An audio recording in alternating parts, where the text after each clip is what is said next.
una creencia.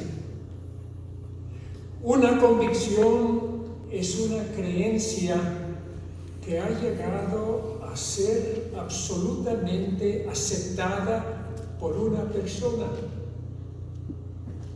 de tal manera que estaría dispuesto a defender su convicción al costo de su propia vida. Así fue aquel siervo de Jesucristo.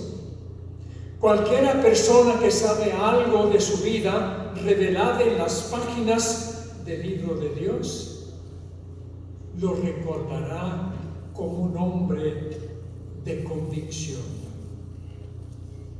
Además, un hombre de convicción será usualmente un hombre de valor y de acción.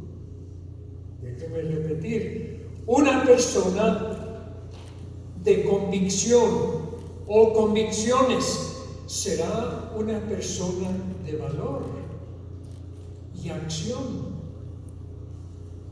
Así fue aquel gran siervo de Jesucristo. Pues bien, yo quiero que pensemos en una de sus convicciones. Podemos decir que desde el momento que se encontrara con el Hijo de Dios en aquel camino a Damasco, él quedó perfectamente persuadido de que Jesucristo era el Mesías que el pueblo judío había esperado por tantos años y que era además el unigénito Hijo de Dios venido al mundo para salvar a un mundo pecador. Pues bien, miren una de sus convicciones expresadas en un bien conocido versículo de la Biblia. Aquí está lo que dice: porque yo sé a quien he creído y sé que es poderoso para guardar mi depósito hasta aquel día. En otras palabras, porque yo conozco a aquel en el cual he creído y estoy seguro que es poderoso para guardarme salvo hasta la eternidad. Pero aquí está otra de sus convicciones, expresadas en un versículo un poco difícil de comprender. Me parece que la gran mayoría lo hemos leído u oído. Aquí está lo que dice: con Cristo estoy juntamente crucificado y ya no vivo yo, mas Cristo vive en mí.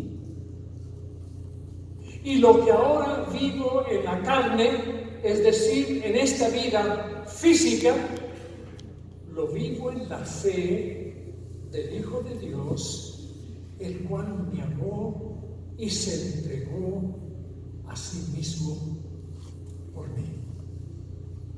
Como les dije, ese no es de seguro uno de los versículos más fáciles de comprender, pues contiene una serie de aparentes contradicciones. Por un lado dice, estoy muerto, porque dice, con Cristo estoy juntamente crucificado. ¿Quiere decir estoy muerto? Pero enseguida dice, pero aún estoy vivo. Dice también, la vida que vivo en la carne, es decir, esta vida física. Pero luego dice, la vida que vivo, la vivo en la fe del Hijo de Dios, el cual me amó y se entregó a sí mismo por mí. De modo que, como les dije, contiene una serie de aparentes contradicciones que pueden ser para alguna persona motivo de problema. para comprenderla. Pero yo quiero que utilicemos ese versículo, bien conocido versículo, el cual representa una de las firmes convicciones del gran siervo de Jesucristo, como la base del mensaje de esta ocasión. Y el título es Una revelación de la vida cristiana. Déjenme preguntarles, antes de entrar en el sermón, ¿cómo definiría usted la vida cristiana? ¿Cómo definiría usted esa vida cristiana que usted profesa tener? How would you define the Christian life?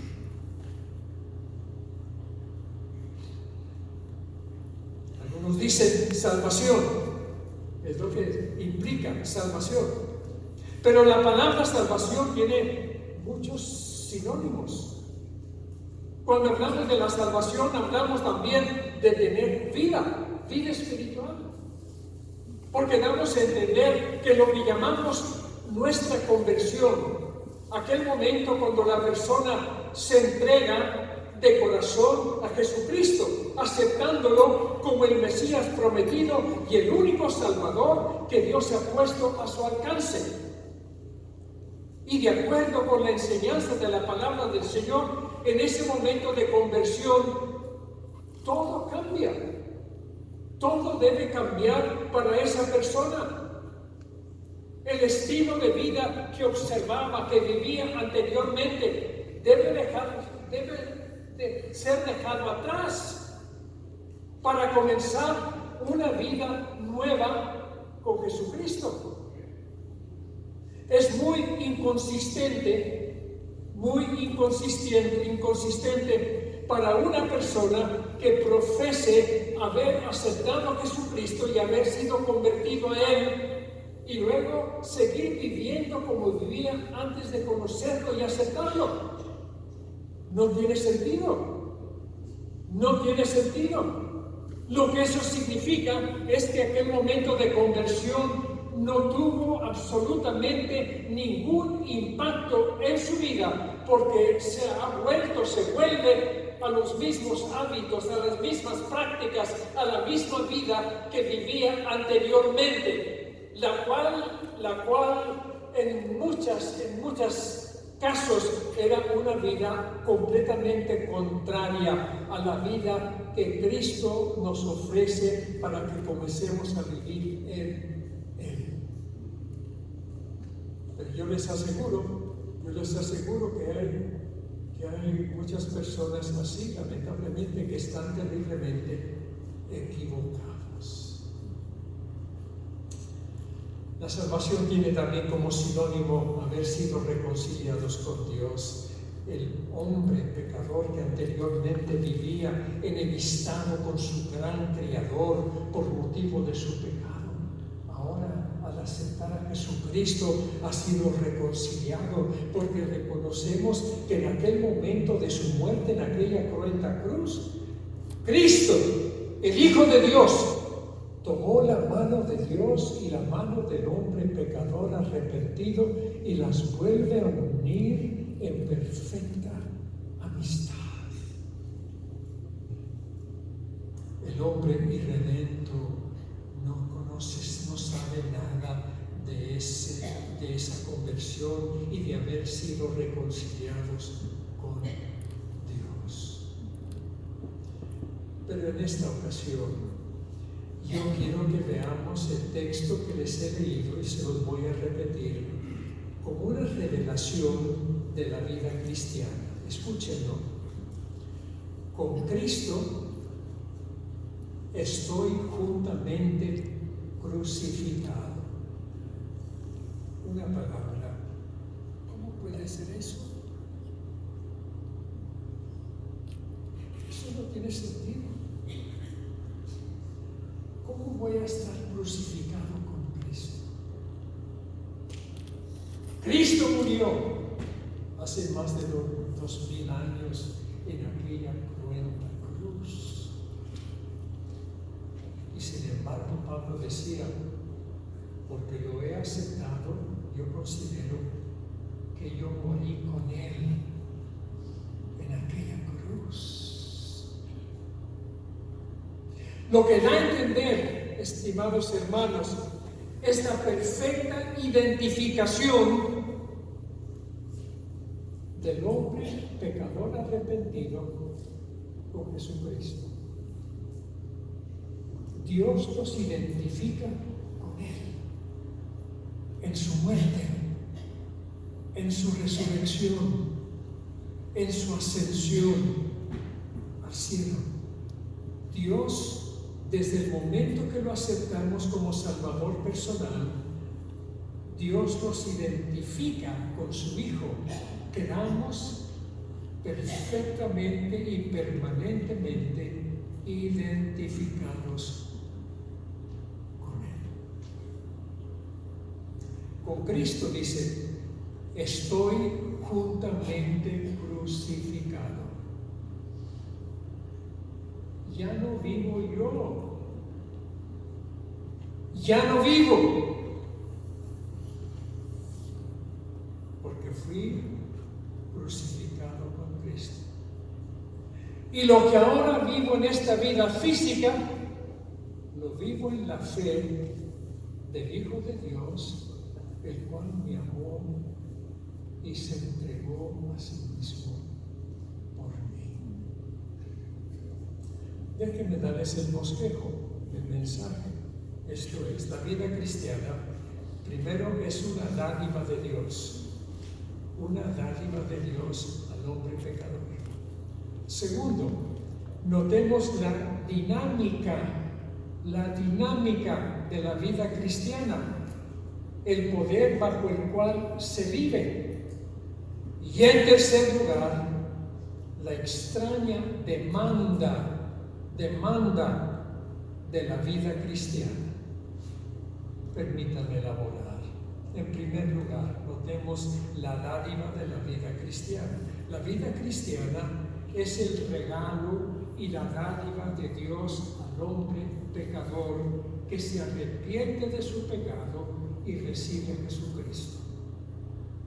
Otra vez, la vida cristiana es el regalo y la dádiva de Dios al hombre pecador que recibe a Jesucristo, aceptándolo como el Salvador de su alma y el Señor de su vida. Lo cual implica que el pecador irredento, el hombre que no tiene a Cristo, está muerto espiritualmente. Déjenme decirlo otra vez y recuerden, no son las palabras del pastor, son las palabras de Dios. El pecador no arrepentido, irredento, que no tiene a Cristo, está muerto espiritualmente. Déjenme darles un versículo para confirmar lo que les estoy diciendo. Vuélvanse al capítulo 2 de la carta del apóstol Pablo a los Efesios. Efesios capítulo 2. Miren lo que dice los primeros 2 versículos. Búsquenlo, por favor, porque quisiera recomendar que lo estudien en casa. La vida cristiana es primeramente una dádiva de Dios al hombre. Miren lo que dice el apóstol. Y Él, es decir, Dios, os dio vida a vosotros cuando estabais muertos. Cuando estabais muertos en vuestros delitos y pecados. El hombre dice, pero eso no tiene sentido. Yo me siento, yo tengo vida, tengo buena salud. ¿Cómo decir que yo estoy muerto? El apóstol no dice que estamos muertos físicamente, sino espiritualmente. Aunque eventualmente la vida física también se extinguirá. El hombre morirá físicamente también.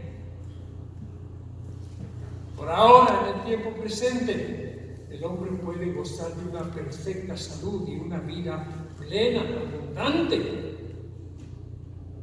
Pero a pesar de eso, espiritualmente está muerto en delitos y pecados. Hermanos, recordemos esto. El apóstol Pablo dice, porque la paga del pecado, ¿qué es? Muerte. Porque la paga del pecado es muerte, muerte, muerte. También dice, el alma que pecare, morirá. Esto no es lo que dice el predicador. Esto no es lo que decimos los hombres. Esto es lo que Dios dice en su palabra. Y Dios dice en su palabra que lo que más necesita el hombre irredento es vida, porque está muerto en sus delitos y pecados. Y que solamente Él, solamente Dios, tiene el poder y la facultad para darle vida al hombre pecador. Dice Pablo, Él os dio vida. Ahora, pase más adelante en el mismo capítulo, ahora al versículo 4. Miren lo que dice, Efesios 2, 4.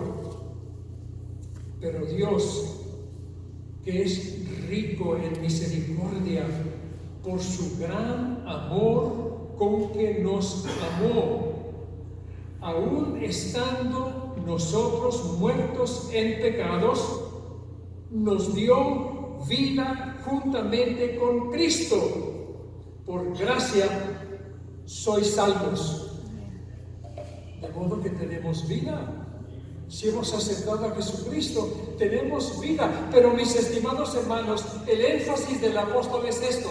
La vida que tenemos nosotros, espiritual que tenemos, no es una vida común.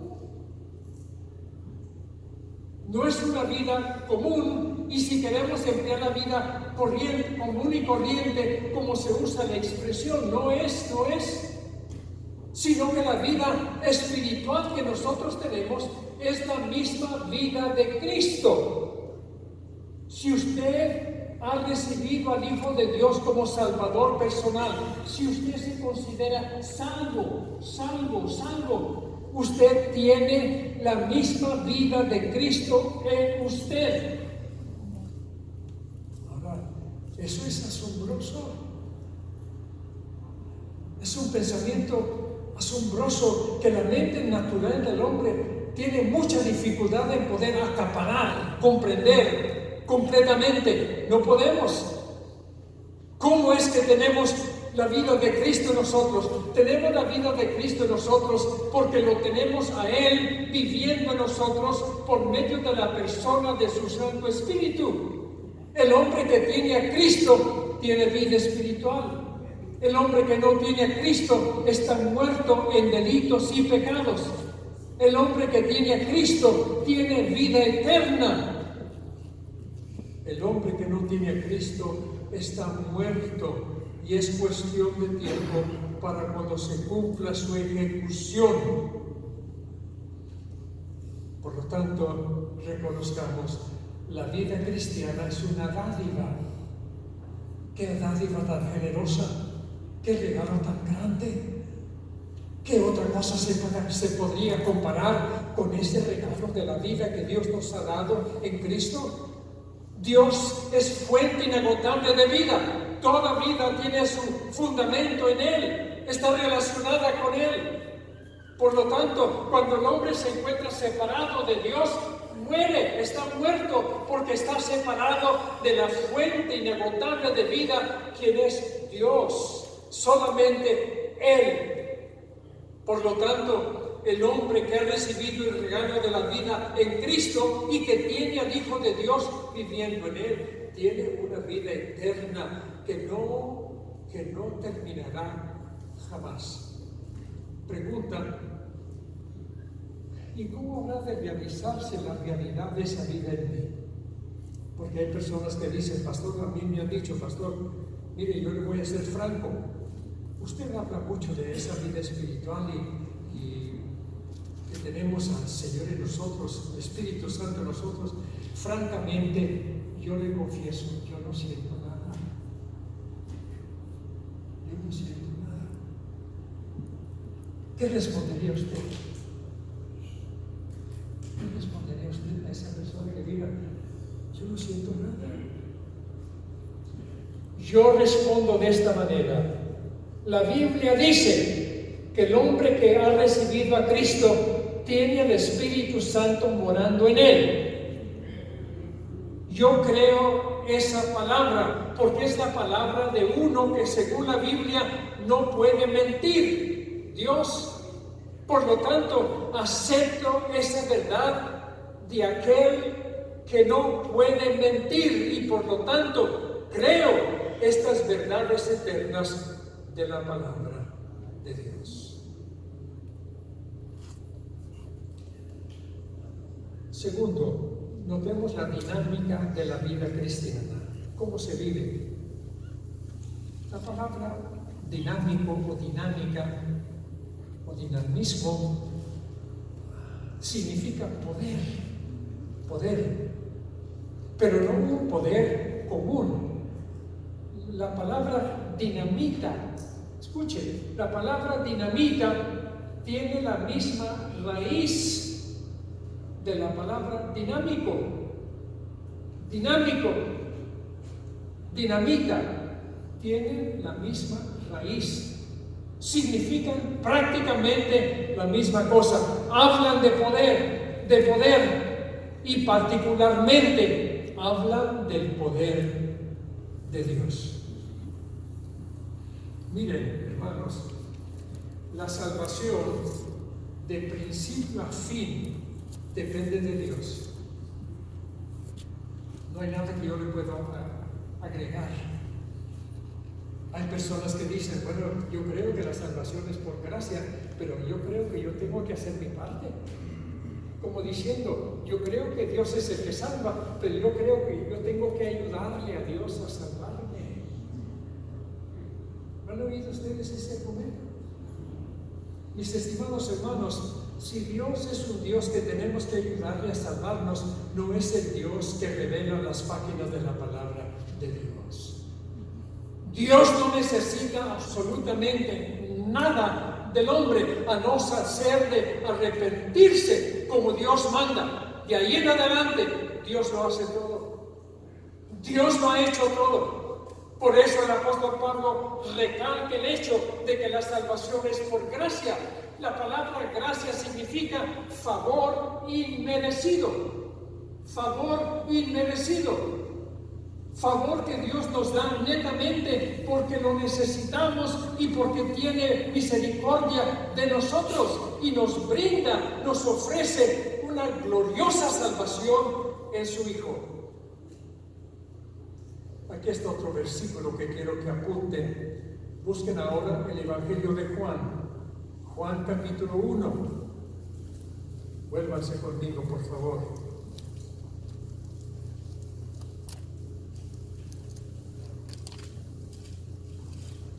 Juan capítulo 1, comenzando con el versículo 11. Miren lo que dice. A lo suyo vino, es decir, hablando de Cristo, a su pueblo vino, al pueblo judío vino, y los suyos no le recibieron. Mas a todos los que le recibieron, es decir, a Cristo, los cuales creen en su nombre, les dio potestad, poder de ser hechos hijos de Dios, los cuales no son engendrados de sangre, ni de voluntad de carne, ni de voluntad de varón, sino de Dios. Lo que eso significa es lo siguiente: ninguna persona llega a ser salvo meramente porque lo desea o porque determina serlo, diciendo yo voy a determinar que voy a ser salvo y lo seré, de cierta manera descansando en el poder de su voluntad. ¡Qué error tan grande! No de voluntad de varón, sino de Dios. quiere decir que la salvación de principio a fin es exclusivamente la obra del poder y la gracia de Dios. Pues bien, para vivir esa vida sobrenatural necesitamos un poder sobrenatural, porque la vida cristiana, como Dios aspira que la vivamos, no se puede vivir bajo el limitado poder del hombre. Es imposible, no podemos. Déjenme darles 3 características de la vida cristiana para las cuales necesitamos el poder de Dios. Primero, obediencia, perdón,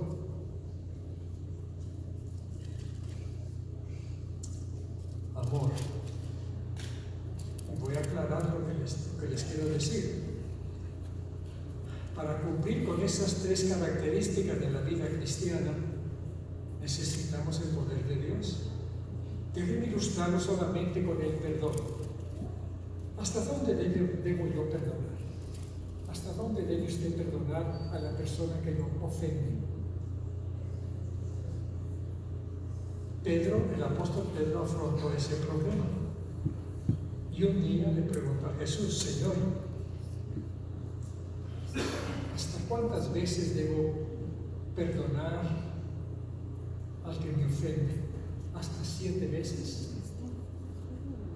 Y al decir 7 veces, pensaba que estaba siendo generoso, porque los maestros y rabís de aquel tiempo decían que la responsabilidad del hombre era solamente perdonar 3 veces. Pedro le agrega una y dice, hasta 7 veces. Pero miren la respuesta de Jesús: no te digo hasta 7, sino hasta 70 veces 7.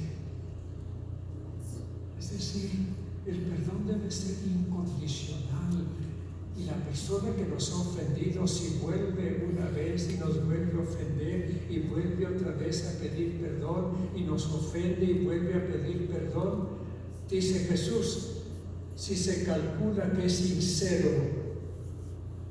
debes perdonarlo hasta los 70 veces 7, sin límite. Yo no puedo confesar así, perdonar así. Yo no puedo. Ni creo que usted puede.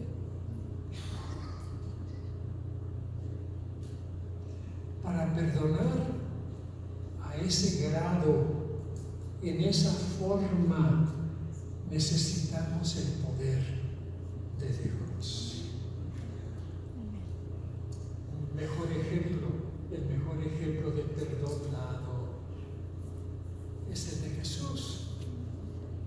Cuando estaba crucificándolo, dice la Biblia, los eruditos dicen que mientras lo estaban clavando al madero, mientras le estaban clavando las palmas de la mano a aquella cruenta cruz, el Señor oró por sus verdugos, los que lo estaban crucificando, y pidió diciendo: Padre, perdónalos, porque no saben lo que hacen. Ese es un perdón extraordinario, extraordinario. Es perdón que solo se da bajo el poder del Espíritu Santo, capacitando, ablandando mi voluntad y capacitándome para decir a mi ofensor que me ha ofendido, que me ha traicionado, que me ha avergonzado, que me ha calumniado, decirle: te perdono. Para eso necesito el poder del Espíritu Santo, porque en mí no puedo. La vida cristiana se vive con la dinámica, con el poder del Espíritu Santo. Tercero y último, notemos la demanda de la vida cristiana. ¿Qué es lo que Dios demanda a cambio de esta vida que nos ofrece? ¿Qué es lo que requiere de nosotros?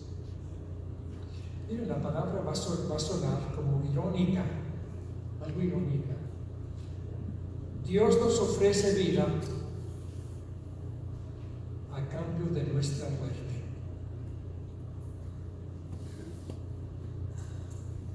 Estoy diciendo, muy bien, muy bien. Déjenme decir otra vez.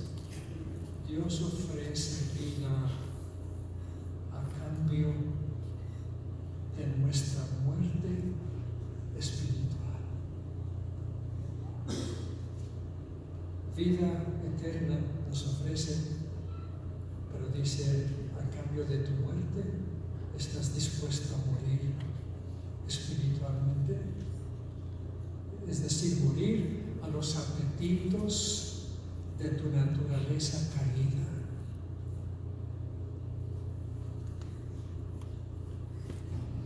Jesús lo expresó un poco más claro. Aquí está lo que dijo. Si alguno quiere venir en pos de mí, ¿qué más dijo? Niéguese a sí mismo. Qué duro es eso. Qué duro es eso. ¿No les parece? Negarse a uno mismo no es fácil. Probablemente es una de las cosas más difíciles que se nos ha requerido. Niéguese a sí mismo.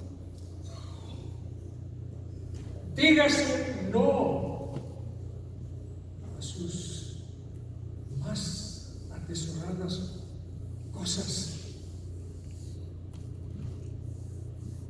a cambio de una vida eterna, una vida abundante aquí y una vida eterna en el cielo. Ahora, yo les pregunto, piensa por un momento, ¿qué cosa de esta vida de valor supremo para usted se podría comparar con el valor del cielo?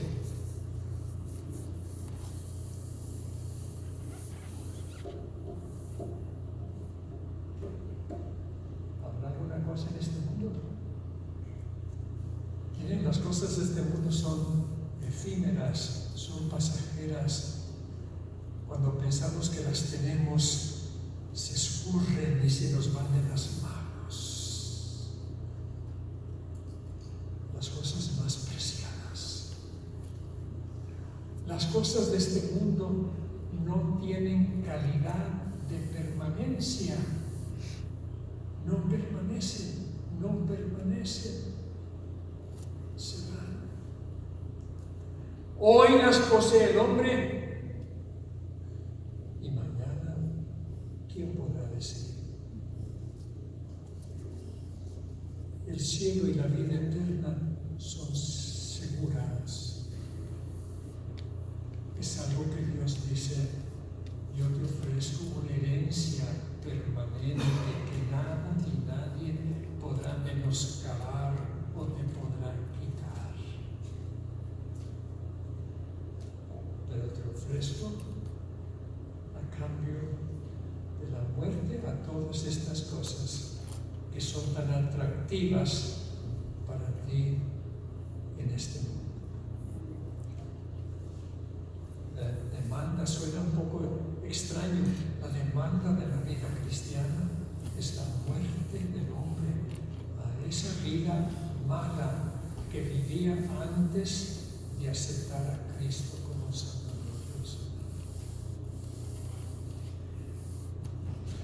Yo oía a un hombre que daba testimonio de su salvación y lo que había significado para él aceptar a Jesucristo. Y en un lenguaje muy pintoresco lo dijo hacia los hermanos, cuando yo andaba en este subido, dijo, yo hacía lo que a mí yo quería. Dijo, y ahora, cuando acepté a Cristo, dejé aquellas cosas. Algunas personas piensan que aceptar a Cristo y dejar lo que Él requiere que dejemos es mucho. Miren, cuando yo pienso en lo que dejé, ¿cómo se va a comparar con lo que Cristo me ha dado? Dejé las borracheras que hacía. Dejé la infidelidad que tenía para con mi esposa. Dejé los hábitos, prácticas chuecas, malas, con las cuales trataba a mis amigos y a desconocidos. Todo eso dejé, y algunos dicen, eso es dejar mucho. No dejé nada por aceptar, por recibir lo que Cristo me ha dado. Amén. Así es lo que decía Pablo. Con Cristo estoy juntamente crucificado. Morí a mis apetitos y a todas esas cosas de la carne. Morí. Pero aún estoy vivo. Porque vivo, y la vida que vivo en la carne ahora, la vivo en la fe del Hijo de Dios, el cual me amó y se entregó a sí mismo. Amén. Señor, te damos muchas gracias por tu palabra. Ayúdanos a recordar que esta vida abundante, gloriosa que tú nos has dado es una dádiva tuya, es un regalo que tú nos has hecho. Gloria sea a tu nombre. Y que mientras no tengamos esa vida tuya, realmente vivimos en bancarrota espiritual. Ayúdanos a reconocerlo, Señor. Porque lo pedimos por los méritos de Jesús.